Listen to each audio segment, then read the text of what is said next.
అందరికీ వందనాలండి. అందరూ బాగున్నారు అనుకుంటున్నాను. ఇప్పటివరకు సమూయేలు మొదటి గ్రంథం 1 నుంచి 17 అధ్యాయాలు మనం చదువుకున్నాం. ఈరోజు మనం 18వ అధ్యాయాన్ని చదువుకుంటూ వెళ్దాం. న్యాయాధిపతుల కాలం ముగిసిన తర్వాత రాజుల కాలం మొదలవడం, మొదటి రాజు సౌలు ఎంచుకోబడ్డం, ఆ సౌలు రాజైన తర్వాత గర్వాన్ని పెంచుకొని దేవుడి ఆజ్ఞల్ని అతిక్రమించడం, సౌలు చెడ్డవాడిగా మారిపోయాడు కాబట్టి దేవుడు తర్వాత రాజుగా దావీదుని ఎంచుకోవడం, సమూయేలు ద్వారా దావీదుని అభిషేకించడం, దావీదు సౌలు దగ్గర ఉద్యోగంలో చేరడం, దావీదు గొలియాతును జయించడం, దురాత్మ ఎప్పుడు సౌలుని ఇబ్బంది పెట్టినా కానీ దావీదు సౌలు దగ్గర మ్యూజిక్ వాయించి సౌలుకు ఆదరణ కలిగించడం, ఇవన్నీ కూడా ఇప్పటివరకు మనం చదువుకున్నాం. దావీదు గొలియాతును జయించిన తర్వాత ఏం జరుగుతుంది అనే విషయాలు సమూయేలు 18వ అధ్యాయం నుండి మనం చదువుకుంటూ వెళ్దాం. దావీదు సౌలుతో మాట్లాడుట చాలించినప్పుడు, ఏ మాటలో మనం 17వ అధ్యాయంలో మాట్లాడుకున్నాం కదా, దావీదు గొలియాతును జయించిన తర్వాత సౌలు ఆశ్చర్యపడ్డాడు, దేవుడు దావీదుకు తోడున్నాడు అన్న విషయం ఇటు సౌలుకి అటు ఇజ్రాయేలీలకి అందరికీ కూడా దేవుడు తెలియజెప్పాడు అని మనం చదువుకున్నాం కదా. ఆ మాటలు 17వ అధ్యాయం చివరిలో మనం మాట్లాడుకున్న ఆ మాటలు ముగించిన తర్వాత, ఆ మాటలు అయిపోయిన తర్వాత యోనాతాను హృదయము దావీదు హృదయముతో కలిసిపోయెను. ఈ యోనాతాన్ని మీరు జ్ఞాపకం పెట్టుకోవాలండి. స్టార్టింగ్ నుండి కూడా యోనాతాను మంచి భక్తుడు అని మనం చదువుకుంటూ వస్తున్నాం. సమూయేలు మంచివాడు, సమూయేలు పిల్లలు చెడ్డవాళ్ళు అయ్యారు అని మనం చదువుకున్నాం. ఏలీ మంచివాడు, ఏలీ పిల్లలు చెడ్డవాళ్ళుగా తయారయ్యారు అని మనం చదువుకున్నాం. ఇక్కడేమో సౌలు చెడ్డవాడిగా తయారైపోతున్నాడు గర్వంతో, కానీ సౌలు కుమారుడు యోనాతాను మాత్రం దేవునిలో మంచిగా ఎదుగుతున్నాడు. యోనాతాను మాత్రం మంచిగానే ఉన్నాడు. తన తండ్రి గర్వంతో చెడ్డవాడైపోతున్నా కానీ అనే విషయం మనం గమనించాలి. మన తల్లిదండ్రులు మంచివాళ్ళు అయినంత మాత్రాన మనం మంచివాళ్ళు అవ్వాలి అని లేదు, మన తల్లిదండ్రులు చెడ్డవాళ్ళు అయినంత మాత్రాన మనం చెడ్డవాళ్ళు అవ్వాలని కూడా లేదు. మనం మంచిగా ఉండాలా చెడ్డగా ఉండాలా అనేది మన మీదే ఆధారపడి ఉంటుంది అని మనం యోనాతాను చూసి నేర్చుకోవాలి. తన తండ్రి చెడ్డవాడైపోతున్నా కానీ యోనాతాను మాత్రం దేవుడి ఇష్టపూర్వకంగానే బ్రతుకుతున్నాడు, దేవుడి ఆజ్ఞల ప్రకారంగానే బ్రతుకుతున్నాడు, మంచి వ్యక్తిలాగా అనేది మనం జ్ఞాపకం చేసుకోవాలి. అటు యోనాతాను ఇటు దావీదు ఇద్దరు కూడా భక్తులే కాబట్టి, ఇద్దరు కూడా విశ్వాసులే కాబట్టి వీళ్ళిద్దరికీ స్నేహం బాగా కుదిరింది. ఎంతగా కుదిరింది అంటే ఒకళ్ళ హృదయం ఇంకొకళ్ళ హృదయంతో కలిసిపోయిందంట. యోనాతాను హృదయము దావీదు హృదయముతో కలిసిపోయెను. యోనాతాను దావీదును తన ప్రాణ స్నేహితునిగా భావించుకొని అతన్ని ప్రేమించెను. ప్రాణ స్నేహితుడిగా భావించుకున్నాడంట. మీరు ఒకసారి గమనించండి, ఈరోజు స్నేహాలు ఎలా ఉంటున్నాయి? డబ్బు కోసం స్నేహితులను వాడుకుంటున్నారు, లేదా డబ్బు కోసం స్నేహితుల్ని మోసం చేస్తున్నారు. డబ్బు కోసమో లేకపోతే చిన్న చిన్న విషయాల కోసమే స్నేహానికి డెఫినేషన్ మార్చేసే ఈ రోజుల్లో ప్రాణ స్నేహితుడిగా దావీదుని భావిస్తున్నాడు అంటే యోనాతాను హృదయం ఎలా ఉందో మీరు గమనించాలి. యోనాతానేమో రాజకుమారుడు, దావీదేమో గొర్రెలు కాసుకునేవాడు. యోనాతాన్ ఇక్కడ గర్వం చూపించట్లా, తన స్టేటస్ చూపించట్లా, ధనిక పేద అనే తేడాలు చూడట్లా. దేవుడికి ఇష్టానుసారంగా దావీదు ఉన్నాడు. దావీదు దేవుడికి ఇష్టానుసారంగా ఉన్నాడు కాబట్టే గొలియాతును జయించగలిగాడు. దేవుడికి దావీదు ఇష్టం, నాకు దేవుడి ఇష్టం కాబట్టి మేమిద్దరం మంచి స్నేహితులం అన్నట్టుగా ఇద్దరు భక్తులు కలిసి స్నేహితులైతే వాళ్ళ స్నేహం ఎంత గొప్పగా ఉంటుంది అనేదానికి ఈ యోనాతాను దావీదు మంచి ఉదాహరణ. ఒకవేళ మనం చెడ్డవాళ్ళతో సహవాసం చేసామనుకోండి, ఏదో ఒక రోజు మనం కూడా చెడ్డవాళ్ళుగా మారిపోయే ప్రమాదం ఉంటుంది. అదే మనం విశ్వాసులతో సహవాసం చేసామనుకోండి, మనం తప్పు చేసినప్పుడు వాళ్ళు గద్దిస్తారు, వాళ్ళు తప్పు చేసినప్పుడు మనం గద్దిస్తాం. ఇద్దరు కూడా దేవునిలో ఉండడానికి ఎక్కువ అవకాశం ఉంటుంది. విశ్వాసులతో సహవాసం చేస్తే వాళ్ళిద్దరికీ మధ్య ఫ్రెండ్షిప్ కుదిరితే అది ఎంత బాగుంటుంది, ఇద్దరు కూడా ఎంత గొప్పగా ఉంటారు అనేదానికి ఈ యోనాతాను దావీదు మంచి ఉదాహరణ. అటు యోనాతాను దేవుడి ఇష్టానుసారంగా నడుచుకునేవాడే, ఇటు దావీదు దేవుడి ఇష్టానుసారంగా నడుచుకునేవాడే. కాబట్టి వీళ్ళిద్దరికీ ఫ్రెండ్షిప్ మంచిగా కుదిరింది, ఇద్దరు కూడా మంచిగా దేవునిలో ఎదుగుతున్నారు అని దాని అర్థం. ఆ దినమున అతని తండ్రి ఇంటికి తిరిగి అతన్ని వెళ్ళనీయక సౌలు అతన్ని చేర్చుకొనెను. ఇప్పుడు దాకా దావీదు ఏం చేస్తూ ఉండేవాడు? సౌలు దగ్గరికి వస్తూ వెళ్తూ ఉండేవాడు. ఎప్పుడన్నా సౌలు మీదకి దురాత్మ వస్తే వచ్చి మ్యూజిక్ వాయించి మళ్ళీ సౌలు బాగైన తర్వాత మళ్ళీ ఇంటికి వెళ్ళిపోయాడు. ఇక్కడ నుండి ఎప్పుడైతే గొలియాతును జయించాడో దావీదు, అక్కడి నుండి మరలా నువ్వు నీ తండ్రి ఇంటికి వెళ్ళాల్సిన అవసరం లేదు, నువ్వు సౌలు దగ్గరే ఉండు, రాజు దగ్గరే ఉండు అన్నట్టుగా సౌలు దావీదుని తన దగ్గరే ఉంచుకుంటున్నాడు అని దాని అర్థం. దావీదు తనకు ప్రాణ స్నేహితుడని భావించుకొని అతన్ని ప్రేమించుచు యోనాతాను అతనితో నిబంధన చేసుకొనెను అంటే మీనింగ్ ఏంటంటే, నువ్వు నాకు తోడుండు, నేను నీకు తోడుంటా, ఒకళ్ళనొకళ్ళు మోసం చేసుకోకుండా ఇద్దరం కూడా కలిసి దేవుని చిత్తాన్ని నెరవేరుద్దాం అని వాళ్ళు అనుకుంటున్నారు అని దాని అర్థం. దీన్ని మనం రెండు రకాలుగా తీసుకోవచ్చు. ఒకటి, యోనాతానికి దావీదే తర్వాత కాబోయే రాజు, సమూయేలు ఎంచుకున్న దావీదినే, సౌలు తర్వాత రాజుగా దావీదు అవుతాడు అని యోనాతానికి తెలిసన్నా ఉండొచ్చు. రెండోది, తెలియకపోయినా ఉండొచ్చు, మనకు తెలీదు. నిజానికి యోనాతానుకు తెలుసో లేదో అన్న విషయం మనకు తెలీదు. అయితే తెలిసినా తెలియకపోయినా కానీ యోనాతానికి దావీదికి మధ్య స్నేహం మాత్రం చెడిపోలేదు అనే విషయాన్ని ఇక్కడ మనం గమనించాలి. ఈ అధ్యాయం చివరిదాకా చదువుకుంటాం, మనం తర్వాత అధ్యాయం కూడా చదువుకుంటాం. నిజంగానే సౌలు తర్వాత కాబోయే రాజు దావీదే అని యోనాతానుకు తెలిసిన తర్వాత కూడా యోనాతాను దావీదుని ప్రాణ స్నేహితుల్లాగే చూస్తాడు. అరే, నాకు రావాల్సిన సింహాసనం నా తండ్రి తర్వాత నేను కదా రాజు అవ్వాలి, దావీదు రాజు అవుతున్నాడే అనే గర్వాన్ని చూపించడు, అనే ఈర్ష్యను చూపించడు. ఇదిగో దావీదుని దేవుడు ఎంచుకున్నాడు అని చెప్పి తర్వాత కూడా యోనాతాను దావీదుకే సపోర్ట్ చేస్తాడు, దేవుడి నిర్ణయాన్ని గౌరవిస్తాడు. ఇక్కడ యోనాతానులో ఉన్న మంచి లక్షణాలను మనందరం కూడా నేర్చుకోవాలండి. యోనాతాను సింహాసనం కంటే, డబ్బు కంటే దేవుడి ఆజ్ఞలే నాకు ఎక్కువ ఇంపార్టెంట్, దేవుడి చిత్తమే నాకు ఎక్కువ ఇంపార్టెంట్ అని యోనాతాను అనుకున్నాడు. రాజు సింహాసనం మీద కోరికతో సౌలేమో గర్వంతో తయారైతే, యోనాతాను మాత్రం నాకు సింహాసనం దక్కకపోయినా పర్లేదు, నేను రాజు అవ్వకపోయినా పర్లేదు, దేవుడి చిత్తం మాత్రం నెరవేరాలి, దావీదు మంచివాడు కాబట్టి సింహాసనం దావీదికే చేరాలి అని చెప్పి యోనాతాను దావీదినే సపోర్ట్ చేస్తాడు. తన తండ్రి అయిన సౌలుకి ఎదురు తిరుగుతాడు యోనాతాను. అంటే ఇక్కడ యోనాతాను మిగతా ఏ విషయాలు పట్టించుకోవట్లేదు, కేవలము దేవుడి చిత్తం నెరవేరుతుందా లేదా, దేవుడు చెప్పిన పని మనుషులు చేస్తున్నారా లేదా, ఈ ఒక్క విషయాన్నే యోనాతాను గమనిస్తున్నాడు. కాబట్టి యోనాతాను గొప్ప వ్యక్తి, మంచి భక్తుడు, అతన్ని చూసి మనం చాలా విషయాలు నేర్చుకోవాలి అనేది మనం గమనించాలి. దావీదుతో నిబంధన చేసుకునే సమయానికి దావీదే కాబోయే రాజు, సమూయేలు అభిషేకించింది దావీదినే అని యోనాతానికి తెలుసా తెలీదా అనేది మనకు అనవసరం. ఎందుకంటే తర్వాత తెలిసినా కానీ యోనాతాను యొక్క ఒపీనియన్ మారదు, యోనాతాను యొక్క ఉద్దేశం మారదు. మనం చదువుకుంటూ వెళ్ళినా కానీ యోనాతాను ఎప్పుడూ కూడా దేవుడి చిత్తానికే సపోర్ట్ చేశాడు అనేది మనం గమనించాలి. ఈ విషయాలన్నీ కూడా యోనాతాను చూసి మనం నేర్చుకోవాలి. డబ్బు కోసమో, గర్వం కోసమో, అధికారం కోసమో, పలుకుబడి కోసమో దేవుడికి వ్యతిరేకంగా అవ్వకూడదు. ఎప్పుడు కూడా దేవుడి చిత్తాన్ని గౌరవించాలి, స్నేహితుల్ని కాపాడుకోవాలి, వాళ్ళు తప్పు చేయనప్పుడు ఎప్పటికీ కూడా వాళ్ళకి తోడు ఉండాలి అనే విషయాన్ని యోనాతాను చూసి మనం నేర్చుకోవాలి. దేవుడు మరలా ఎన్నిసార్లు చెప్తున్నాడు చూడండి. పైన ఒకసారి చెప్పాడు యోనాతాను హృదయం దావీదు హృదయంతో కలిసిపోయిందని, ఇద్దరు కూడా ప్రాణ స్నేహితులని మరలా చెప్పాడు, మళ్ళా వాళ్ళిద్దరూ నిబంధన చేసుకున్నారని మళ్ళా చెప్తున్నాడు. ఇంకా ఏం చెప్తున్నాడు చూడండి. మరియు యోనాతాను తన దుప్పటిని, తన కత్తిని, తన విల్లును, తన నడికట్టును తీసి దావీదునకు ఇచ్చెను. ఇందులో దాగి ఉన్న భావం ఏంటంటే, ఇదిగో సౌలు తర్వాత నేను రాజు అవ్వాలి కదా, నేను కాకుండా నువ్వు రాజు అవుతున్నా పర్లేదు అని తనకు దక్కాల్సిన సింహాసనాన్ని, అధికారాన్ని తానే ఇష్టపూర్వకంగా దావీదుకి ఇస్తున్నాడు అనేది మనం గమనించాలి. దావీదు ఇప్పటి వరకు గొర్రెలు కాపరి, దేవుడు సహాయం ఉండటం వల్ల సింహాన్ని జయించగలిగాడు, గొలియాతును జయించగలిగాడు. ఇప్పుడు రాజుగా ఎలా ఉండాలో యోనాతాను నేర్పిస్తున్నాడు. రాజు యొక్క విద్యాభ్యాసాలన్నీ యోనాతాను దావీదుకి నేర్పిస్తున్నాడు. తన ప్రాణ స్నేహితుడు కాబట్టి అన్ని విషయాల్లోనూ అతనికి ట్రైనింగ్ ఇస్తున్నాడు, గౌరవిస్తున్నారు, ఇద్దరు కూడా దేవునిలో ఎదుగుతున్నారు అనేది మనం గమనించాలి. దావీదు సౌలు తనను పంపిన చోటుకెళ్ళను పోయి సుబుద్ధి కలిగి పనిచేసుకొని వచ్చెను గనుక సౌలు యోధుల మీద అతన్ని నియమించెను. జనులందరి దృష్టికిని, సౌలు సేవకుల దృష్టికిని దావీదు అనుకూలుడై ఉండెను. ఏ విషయాలైతే సౌలు అప్పగిస్తున్నాడో, యుద్ధాలు చేయడం అవ్వచ్చు, ఏదైనా పనులు అవ్వచ్చు, ఏవైనా కానీ ఏ పనులైతే సౌలు అప్పగిస్తున్నాడో అవన్నీ కూడా దావీదు సుబుద్ధి కలిగి, అంటే ఏదో దురుద్దేశం లేకుండా సౌలు అప్పగించిన పనులన్నీ కూడా చేసుకుంటా వస్తున్నాడు అని దాని అర్థం. దురుద్దేశం, సుబుద్ధి, ఈ పదాలను మీరు ఎలా అర్థం చేసుకోవాలి అంటే, దావీదుకి ముందే చెప్పాడు కదా సమూయేలు, నువ్వే కాబోయే రాజువి ఇజ్రాయేల్ దేశానికి అని. మనసులో చెడ్డ బుద్ధి ఉన్న వాళ్ళు ఏం చేస్తారంటే, నేను ఎలా సౌలుని చంపి రాజు అవ్వాలా, ఎలాగో దేవుడు నేను రాజు అవుతానని చెప్పాడు కదా, ఇప్పుడు సౌలుని ఎలా చంపాలి, ఎలాగా సౌలు కుటుంబాన్ని నాశనం చేయాలి, తర్వాత రాజుగా నేను ఎలా అవ్వాలి, ఇలా ఆలోచిస్తారు. మనసులో దుర్బుద్ధి కలిగిన వాళ్ళు ఏ పని అప్పచెప్పినా కానీ ఆ తర్వాత కాబోయే రాజు నేనే కదా, తర్వాత కాబోయే రాజు నేనే కదా, ఇలా ఆలోచిస్తారు. మనసులో దుర్బుద్ధి దుర్బుద్ధి ఉంటే. కానీ దావీదు అలా కాదు, సుబుద్ధితో చేస్తున్నాడు. అంటే నేను తర్వాత రాజు అవ్వాలి అనే ఉద్దేశంతో కాదు, రాజు చెప్పిన పని నేను చేయాలి.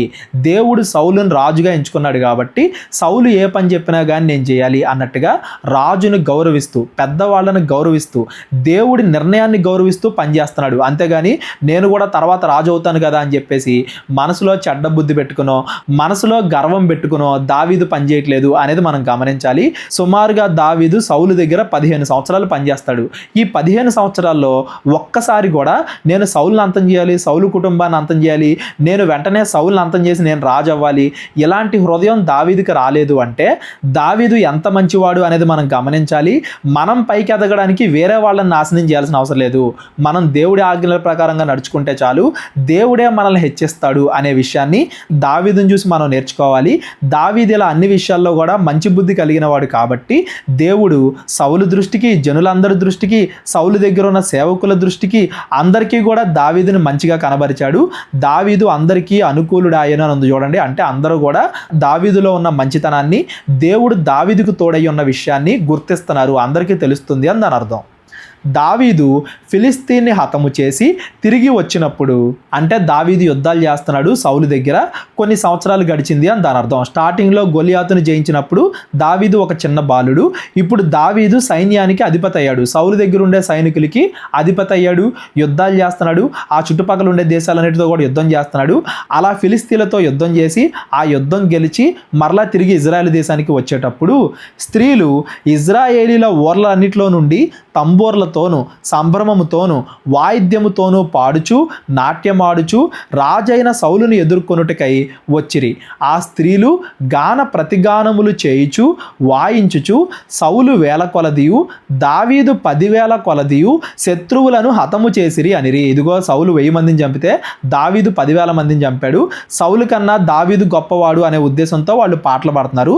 వాళ్ళ ఉద్దేశం సౌలును అవమానపరచాలి, సౌలును చిన్నబొచ్చాలి అని కాదు. ఎవరైనా కానీ రాజును అవమానపరిస్తే తమ ప్రాణాల మీదకు తెచ్చుకున్నట్టే అనే విషయం అందరికీ తెలుసు కదా. వాళ్ళు ఏ ఉద్దేశంతో పాటలు పాడుతున్నారు? దావీదు అనేక యుద్ధాలు గెలుస్తున్నాడు అని దావీదును పొగుడుతూ పాటలు పాడుతున్నారు. కానీ అది సౌలుకి ఎలా అర్థమైంది? ఆ మాటలు సౌలునకు ఇంపుగా ఉండనందున అంటే దాని ఉద్దేశం ఏంటంటే సౌలు రాజైన తర్వాత గర్వాన్ని కొని తెచ్చుకున్నారని మనం స్టార్టింగ్ నుండి చదువుకుంటానే వస్తున్నాం కదా.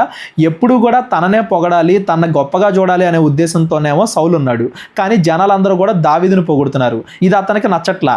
అతడు బహుకోపము తెచ్చుకొని, నన్ను పొగడకుండా దావీదును పొగుడుతున్నారే, నాకన్నా గొప్ప చేస్తున్నారే అని బహుకోపము తెచ్చుకొని, వారు దావీదునకు 10,000 కొలది అనియు, నాకు 1000 కొలది అనియు స్తుతులు పాడిరే, రాజ్యము తప్ప మరి ఏమి అతడు తీసుకొనగలడు అనుకొనెను. ఇదిగో తర్వాత ఏమనుకుంటాడంటే, ఇదిగో జనాలందరిలో కూడా నేనే గొప్పని కాబట్టి రాజును చంపేసి నేను రాజు అవుదాం అని దావీదు అనుకుంటాడేమో అని సౌలే అనుకుంటున్నాడు. దావీదు ఉద్దేశం అది కాదు, కాకపోతే సౌలే అనుకుంటున్నాడు రేపొద్దున నన్ను చంపేసి రాజు అవుతాడేమో, అతడు రాజ్యం మొత్తాన్ని ఆక్రమించుకుంటాడేమో, తన చేతుల్లోకి తీసుకుంటాడేమో, రాజ్యం కాకుండా ఇంకేం తీసుకోగలడో అని అనుకుని మనసులో అనుకుని ఆ రోజు నుండి, కాబట్టి నాట నుండి సౌలు దావీదు మీద విషపు చూపు నిలిపాను. ఈ మాట మీరు గుర్తుపెట్టుకోవాలండి.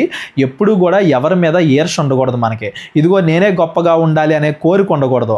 విషపు చూపు అంటే వాళ్ళు ఎప్పుడు నాశనం అయిపోతారా అని మనం కోరుకుంటున్నాము అంటే ముందు మనం నాశనం అయిపోతాం. ఒకళ్ళు నాశనం అయిపోవాలి అని మనం కోరుకున్నాము అంటే దేవుడు ముందుగా మనల్ని నాశనం చేస్తాడు అనేది మనం ఎప్పుడు కూడా గుర్తుపెట్టుకోవాలి. దేవునిలోకి వచ్చిన తర్వాత, యేసుక్రీస్తుని నమ్ముకున్న తర్వాత కూడా ఒకళ్ళు నాశనం అయిపోవాలని కోరుకోకూడదు. వాళ్ళు శత్రువులైనా కానీ వాళ్ళు మారాలి, ఇంకా మంచిగా అవ్వాలని మనం కోరుకోవాలే కానీ వాళ్ళు ఎప్పుడు నాశనం అయిపోతారా, ఎప్పుడు చచ్చిపోతారని మనం కోరుకోకూడదు. అలా మనం కోరుకుని విషపు చూపు ఎవరి మీద నిలిపాము అంటే, వాళ్ళు బాధల్లోకి వెళ్ళిపోయినప్పుడు మనం దాన్ని చూసి ఆనందపడుతున్నాము అంటే దేవుడు ముందుగా మన నాశనాన్ని మన మీదకి తీసుకొస్తాడు అనే విషయాన్ని ఈ సౌలుని చూసి మనందరం కూడా నేర్చుకోవాలి. ఇంకా చదువుకుంటూ వెళ్దాం. బిషపు చూపు నిలిపిన తర్వాత ఏం చేశాడు? మరునాడు దేవుని యొద్ద నుండి దురాత్మ సౌలు మీదికి బలముగా వచ్చినందున, మరలా దేవుడు మానసికంగా హింసిస్తున్నాడు సౌలుని, అపవాది యొక్క దురాత్మ సౌలుని పట్టడానికి దేవుడు పర్మిషన్ ఇచ్చాడు అని దాని అర్థం. మనం ముందధ్యాయంలో కూడా మాట్లాడుకున్నాం. దురాత్మ సౌలు మీదకి వచ్చింది అంటే దేవుడి పర్మిషన్తోనే అపవాది ఎవరినైనా కానీ హింసిస్తుంది. అపవాది ఇక్కడ సౌలుని హింసించడానికి, సౌలులోకి ఆల్రెడీ గర్వం వచ్చేసింది కదా, అతన్ని హింసించడానికి దేవుడు అపవాదికి అవకాశం ఇచ్చాడు. ఆ దురాత్మ సౌలుని మానసికంగా హింసిస్తుంది. బాగా హింసిస్తున్నప్పుడు అతడు ఇంటిలో ప్రవచించుచూ ఉండగా దావీదు మునుపటిలాగున వీణ చేత పట్టుకుని వాయించెను. సౌలు చెడ్డవాడైపోతున్నా కానీ, సౌలు నాశనం అయిపోతున్నా కానీ అది చూసి ఆనందపడే వ్యక్తి కాదు దావీదు. అతన్ని మరలా మామూలు స్థితికి తీసుకురావడానికి అతని దగ్గర మ్యూజిక్ వాయిస్తున్నాడంట. మునుపటిలాగా వీణ వాయిస్తున్నాడు. తన చుట్టుపక్కల ఎవరున్నా కానీ వాళ్ళ మంచినే కోరుకునే వ్యక్తి దావీదు అనేది మనకు అర్థం అవ్వాలి. సౌలు ప్రవచించుచూ ఉండగా అంటే ఏదేదో మాట్లాడుతున్నాడు, తనకు తెలియకుండానే ఏవేవో పనులు చేస్తున్నాడు, ఏవేవో మాట్లాడుతున్నాడు అని దాని అర్థం. ఒకప్పుడు సౌలు చేతిలో ఒక ఈటె ఉండగా దావీదును పొడిచి గోడకు బిగించుదును అనుకొని సౌలు ఆ ఈటెను విసిరెను. అయితే అది తగలకుండా దావీదు 2 మార్లు తప్పించుకొనెను. యెహోవా తనను విడిచి దావీదునకు తోడైయుండుట చూచి సౌలు దావీదునకు భయపడెను. సౌలంట దావీదుని చంపుదామని 2 సార్లు ఈటెను విసిరాడంట. అయినా కానీ దావీదుని దేవుడు కాపాడాడు. నేను ఎంత చంపాలని ప్రయత్నిస్తున్నా కానీ దావీదు బతికిపోతున్నాడు అంటే ఖచ్చితంగా దేవుడు దావీదుకు తోడున్నాడు. నన్ను విడిచి దేవుడు దావీదుకు తోడై ఉన్నాడు అని సౌలు తెలుసుకొని దావీదునకు భయపడను అన్నది చూడండి. దావీదుకు భయపడను అంటే ఇతడు ఎప్పుడు నా సింహాసనాన్ని తీసేసుకుంటాడో, నన్ను ఎప్పుడు చంపి రాజైపోతాడో అని సౌలు భయపడుతున్నాడు అని దాని అర్థం. ఈటెను విసిరినప్పుడు మరి దావీదు ఏమనుకున్నాడు? ఇదిగో ఏదో దురాత్మ వచ్చింది కదా, పిచ్చిగా ప్రవర్తిస్తున్నాడు, ఏదో జరుగు ఉంటుందిలే అని దావీదు అనుకోవచ్చు. అంటే మతిస్థిమితో లేకుండా ఈట విసిరాడు అని దావీదు అనుకోవచ్చు. కానీ సౌలు కావాలనే చేశాడు అని మాత్రం ఇక్కడ మనకి వాక్యం చెప్తుంది. కాబట్టి సౌలు అతన్ని తన యొద్ద ఉండనీయక సహస్రాధిపతిగా చేశాను. తన యొద్ద ఉండనీయక అంటే ఎప్పుడు కూడా రాజు దగ్గరే ఉండి ఎప్పుడు దురాత్మ వచ్చినా కానీ మ్యూజిక్ వాయించేవాడు కదా, నా దగ్గరే ఉంటే నేను ఎప్పుడైనా నిద్రపోయినప్పుడు చంపేస్తాడేమో అని భయపడి, దావీదునకు భయపడినని మనం పైన చదువుకున్నాం కదా, దావీదు ఎప్పుడు చంపేస్తాడో అని భయపడి తనకు దూరంగా వేరే చోట ఉండడానికి దావీదుని సహస్రాధిపతిగా చేశాడు. అతడు జనులకు ముందు వచ్చుచూ పోవుచూ ఉండెను. ఎప్పుడు కూడా దావీదుతో జనాలు ఉంటారు కాబట్టి అలా అయితే చంపలేడు దావీదు నన్ను అని సౌలు అనుకున్నాడు. కానీ ఇక్కడ మనం ఒక విషయం గమనించాలి. దావీదుకి చంపే అవకాశం ఉన్నప్పుడు కూడా దావీదు చంపలేదు అనేది మనం గమనించాలి. ఎప్పుడో అభిషేకించాడు సమూయేలు దావీదుని. ఒకవేళ దావీదు చంపాలనుకుంటే ఒంటరిగా ఉన్నప్పుడే సౌలు దగ్గర సౌలుని చంపేసేవాడు. కానీ దావీదు చంపలేదు. చంపాలన్న ఉద్దేశం దావీదులో లేదు. అయినప్పటికీ సౌలు భయపడుతున్నాడు, ఇతను నన్ను చంపేసి రాజు అవుతాడేమో అని సౌలు మాత్రం భయపడతా ఉన్నాడు అనేది ఈ సందర్భం ద్వారా మనకు అర్థం అవ్వాలి. మరియు దావీదు సమస్త విషయముల్లో సుబుద్ధి కలిగి ప్రవర్తింపగా యెహోవా అతనికి తోడై ఉండెను. దావీదు మనసులో ఎటువంటి చెడు ఉద్దేశం లేదు కాబట్టి దేవుడు దావీదుకి ఎప్పుడు కూడా తోడుంటా వస్తున్నాడు. దావీదు మిగుల సుబుద్ధి గలవాడై ప్రవర్తించుట సౌలు చూసి మరి అధికముగా అతనికి భయపడెను. మన శత్రువుల్ని మనం ఓడించాలి అనుకుంటే మన శత్రువుల మీద మనం కాన్సన్ట్రేట్ చేయాల్సిన అవసరం లేదు. మనం దేవుడి ఆజ్ఞలను పాటిస్తూ ఉంటే సరిపోద్ది. మన శత్రువులకి ఏ తీర్పు తీర్చాలో దేవుడే చూసుకుంటాడు. తీర్పు దేవుడికి ఇచ్చేద్దాం. దేవుడు మనకి ఏ ఆజ్ఞలు ఇచ్చాడో అవి మనం పాటించుకుంటూ వెళ్దాం. మనం దేవుడి ఆజ్ఞలను ఎంతగా పాటిస్తే అప్పుడు దేవుడు మనకి ఏది మంచిదో అది అంత ఎక్కువగా చేస్తాడు. దావీదు ఇక్కడ ఎంతగా దేవునిలో ఎదుగుతూ ఉంటే సౌలు అంతగా దావీదుని చూసి భయపడుతున్నాడు. ఇక్కడ దావీదు ఏం చేయట్లా సౌలుని. దావీదు మంచిగా దేవుడి ఆజ్ఞల ప్రకారంగా నడుచుకుంటూ వెళ్ళిపోతున్నాడు.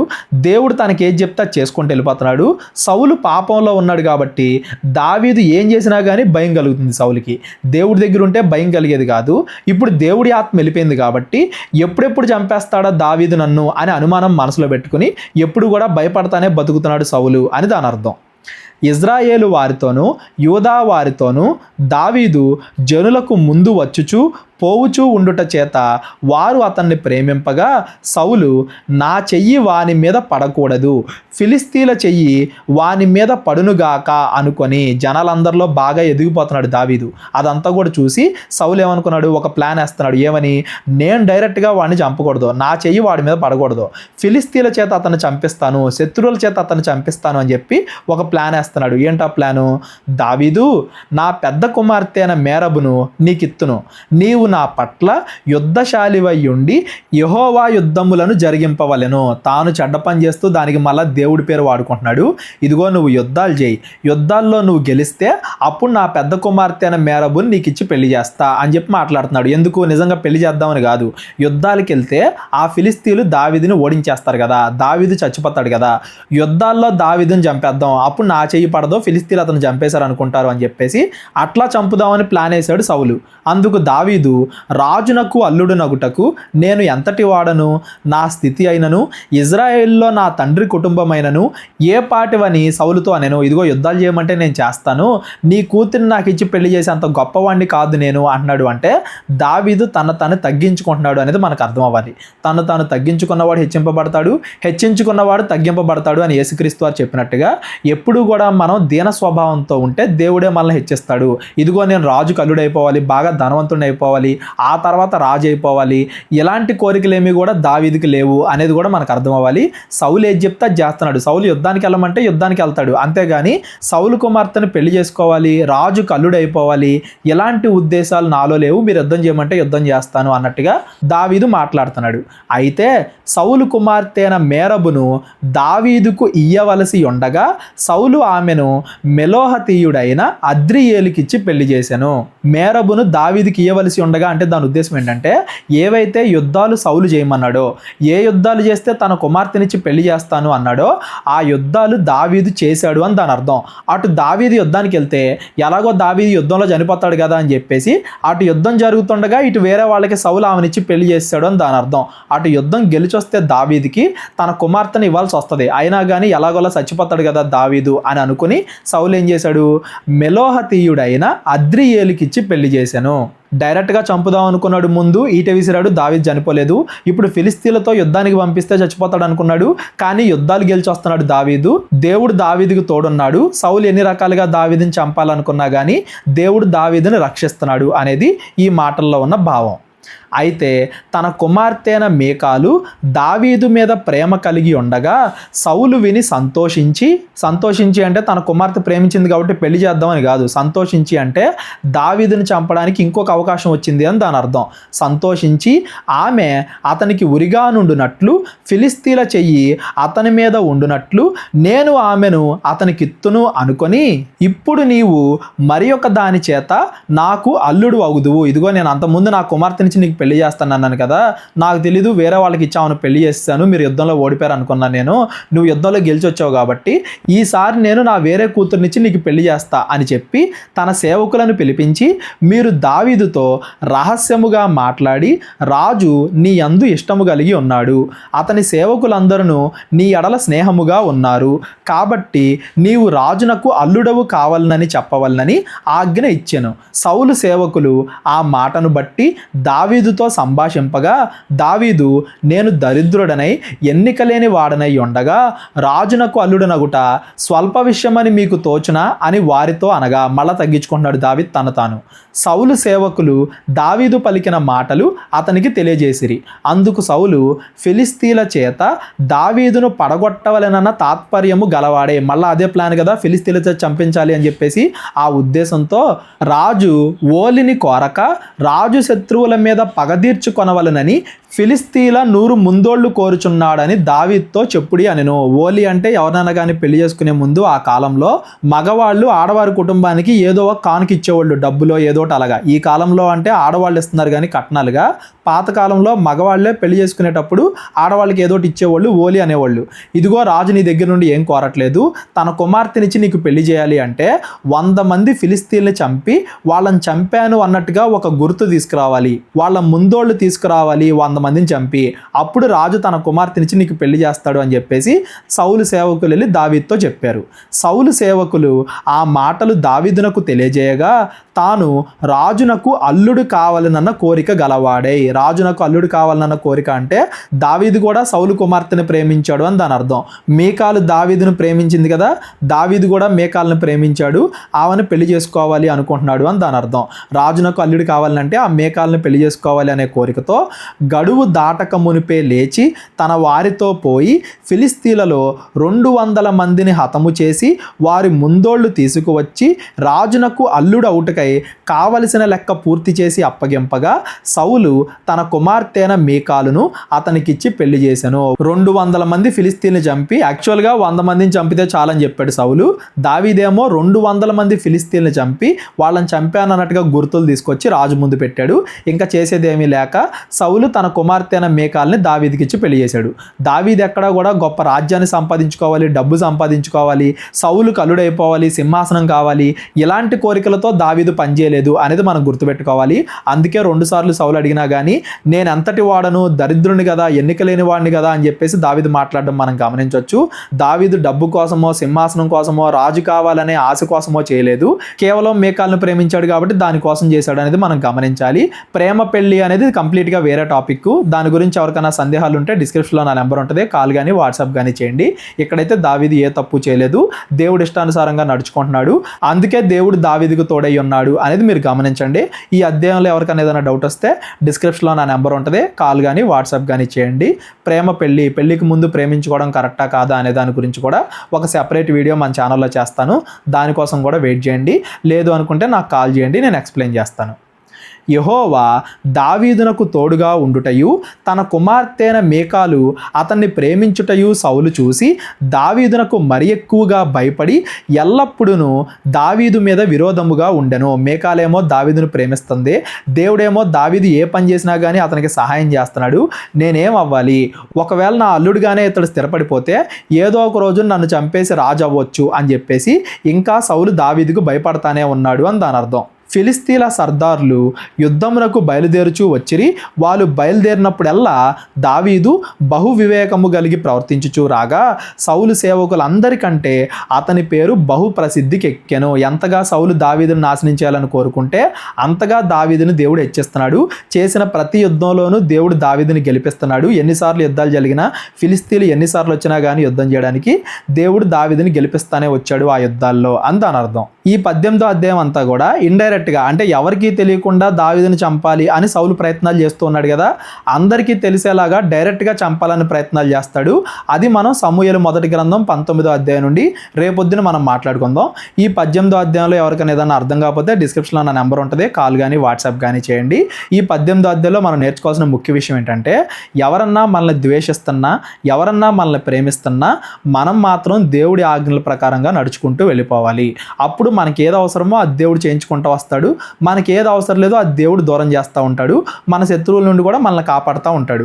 మనం ఎప్పుడు కూడా మన శత్రువుల మీద కాన్సన్ట్రేట్ చేసి వాళ్ళని ఎలా అంతం చేయాలా, వాళ్ళని ఎలా పాడు చేయాలా, వాళ్ళు నశించిపోతుంటే చూసి ఎలా ఆనందించాలా, ఇలాంటి ఉద్దేశాలు మనం ఉండకూడదు.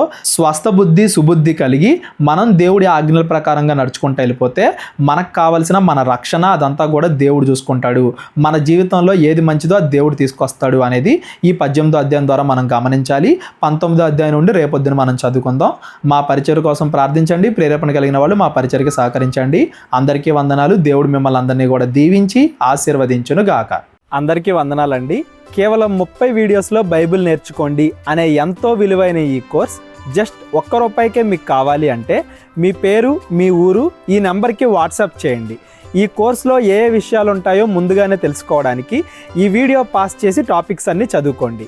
క్రైస్తవులందరూ ఈ బైబిల్ కోర్స్ వినాలి అని మేము కోరుకుంటున్నాం. అందరినీ దేవుడు దీవించును గాక. ఆమెన్.